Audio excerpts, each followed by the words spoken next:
c'est la disparition de Suzanne Kalalobe. Oui. Elle nous a quittés aujourd'hui. Oui, aux premières heures de la journée, Oui. voilà, Suzanne Kalalobe est partie définitivement. Pour ceux-là qui ont commencé à regarder leur page Facebook, je pense que dès 6 heures, les premières nouvelles ont commencé à fuiter de cette grande dame de la presse les blogs ont camerounaise. commencé à publier, les blogueurs ont commencé à en parler. Oui, exactement. Alors, Suzanne Kalalobe, qui était elle, il faut dire que née Suzanne Bema Kalalobe, c'est une journaliste ou était une journaliste et éditorialiste camerounaise, militante et membre du Conseil national de la communication au Cameroun depuis le 23 février 2013. Oui. Et comme on l'a dit, elle est décédée ce jour aux premières heures. Elle est issue d'une courte maladie. Voilà, exactement. Alors, pour ce qui concerne son enfance, il faut dire qu'elle est née en 53 ici à Douala. Voilà, fille d'une fratrie de 8 enfants et a suivi l'enseignement primaire au Petit Jos, ici même à Akwa. Elle a vécu au Cameroun jusqu'à l'âge de 10 ans avant de poursuivre ses études du côté de la France. Mais il faut aussi dire qu'elle est la fille de Sarah Bemo Kuta Kola Kalalobe. Et son père s'appelait Wiye Kalalobe, ancien journaliste aussi. Voilà. Voilà pour donc la formation de cette dame, de cette vaillante dame du micro. Elle obtient un doctorat en linguistique en 1976 à l'Université de Paris 3, puis un MBA en management culturel en 1989. Et avec sa thèse qui portait sur les grandeurs et dissidences au sein d'un parti politique, car de l'UPC, elle obtient également un DEA en sciences politiques en 1997 à l'Université de Bordeaux. Par ailleurs, elle a été membre de l'Union nationale des étudiants du Cameroun et de l'UPC, bien qu'elle a quitté ce même parti en 98. Oui, Suzanne Kalalobe, quand tu parles de sa formation, tu vois qu'elle n'a pas fait une formation réelle en journalisme. Donc, on peut se former. Peut-être qu'on va expliquer aux gens comment on peut se former en journaliste aussi, où vous allez à l'école ou dans une rédaction. Mais là, elle avait déjà beaucoup d'expérience. Et peut-être que tu vas nous parler de ça. Elle décide de devenir journaliste après le décès de son père en 91, parce que son papa, Iwe Kalalobe, était journaliste. Voilà. Donc, quand papa décède, elle décide donc de suivre le pas de son papa. père. Donc, elle a eu son doctorat en linguistique et MBA en management culturel. Et tu as parlé tout à l'heure de DA en sciences politiques. Et donc, il faut dire qu'en 92, elle a débuté avec la nouvelle expression. Ça, c'est sa carrière. Voilà, ça, c'est sa carrière, se faisant très vite remarquer dès ses premiers pas.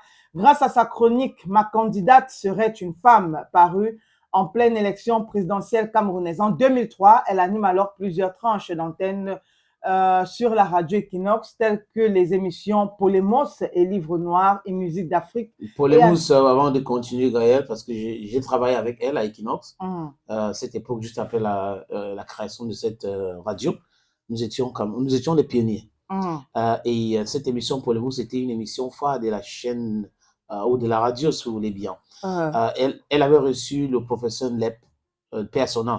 Et cette émission était une émission formidable. C'est resté une émission éponyme jusqu'à présent. Ça allait dans tous les sens. Les intellectuels, quand ils se rencontrent, les idées autres, les arguments, c'était une émission chouette. Hein. Toute la vie de Douala écoutait les émissions de Suzanne Kalalobe. Bref, la chaîne en question, parce qu'il y avait des émissions innovantes.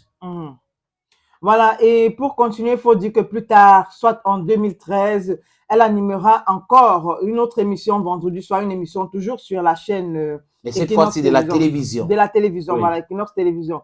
Et elle finira par créer sa propre société de production nommée EBK Production, propriétaire du magazin Actu qui était diffusé sur Canal 2 International.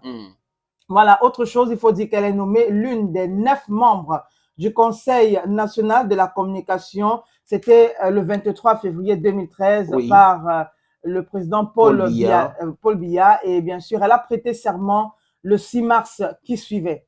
Et en parallèle à tout ce qu'on a déjà dit, elle était également membre chargé de la communication de la direction générale d'Isaka. d'Isaka. Oui, Voilà. elle a travaillé avec Isakam.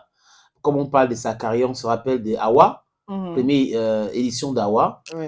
On avait travaillé ensemble dans le comité d'organisation. J'étais en charge de la communication. Elle était aussi en charge de Think Tank. Elle avait d'autres responsabilités dans cet événement. L'événement était là pour rendre hommage aux femmes, valoriser les femmes. Je crois que tu étais à Yaoundé lors de la première édition de Awa au palais de congrès de Yaoundé. Et je me rappelle un jour après le travail, comme j'ai animé une émission avec toi, bien après, avec Douma, parce que tu étais parti faire une autre émission appelée Polémicus. Ouais. On a discuté un jour avec elle juste après l'émission. Elle a dit il faut que je l'accompagne. Je l'ai accompagnée à Bali. Et on est resté là. Elle m'a dit non, pourquoi tu es pressé pour partir? On peut rester, on prend une ici. On est resté là et j'ai pris une bouteille d'eau comme d'habitude et elle aussi. Et on a commencé à discuter sur beaucoup de sujets parce qu'on se connaissait depuis. Donc, on a beaucoup discuté sur beaucoup de sujets. Elle me faisait pas des choses que je pensais connaître, que je ne connaissais pas sur certaines personnes. Elle affirmait, elle avait les détails et autres. Donc, voilà, je crois que c'est la dernière fois, parce que bien après, Suzanne Kalalobe n'était pas autour de l'organisation de Awa. Elle avait laissé tomber.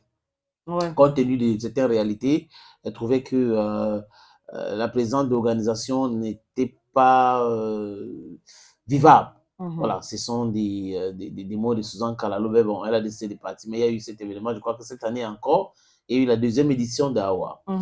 Bon, c'est comme ça que je l'ai connue, Equinox et dernière rencontre sur LTM lors de l'organisation de African Women's Award.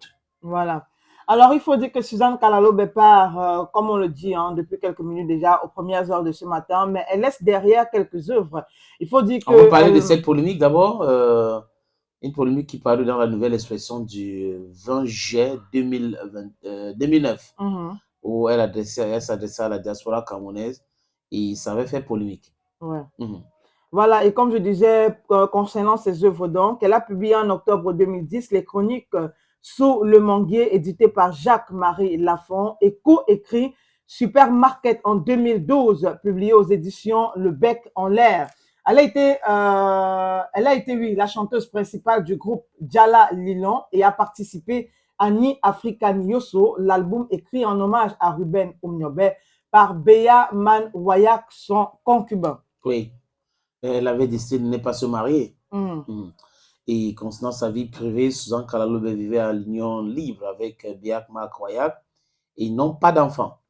Il faut dire que le 5 octobre 2020, elle perdait la maison de son enfance à Bali. Tu te rappelles de cet incendie qui a consommé la maison de Suzanne Kalalobe. Et elle reste et demeure célèbre journaliste. Elle est tombée malade la nuit du 31 juillet et le premier, donc en moins de 24 heures. Elle est tombée malade en moins de 24 heures et c'est la fin de l'histoire pour Suzanne Kalalobe qui nous quitte à 71 ans, presque 72 ans déjà, que Suzanne Kalalobe nous a quittés. Donc, on pense à elle ce matin. On va dédier cette émission à Suzanne Kalalobe. Je suggère maintenant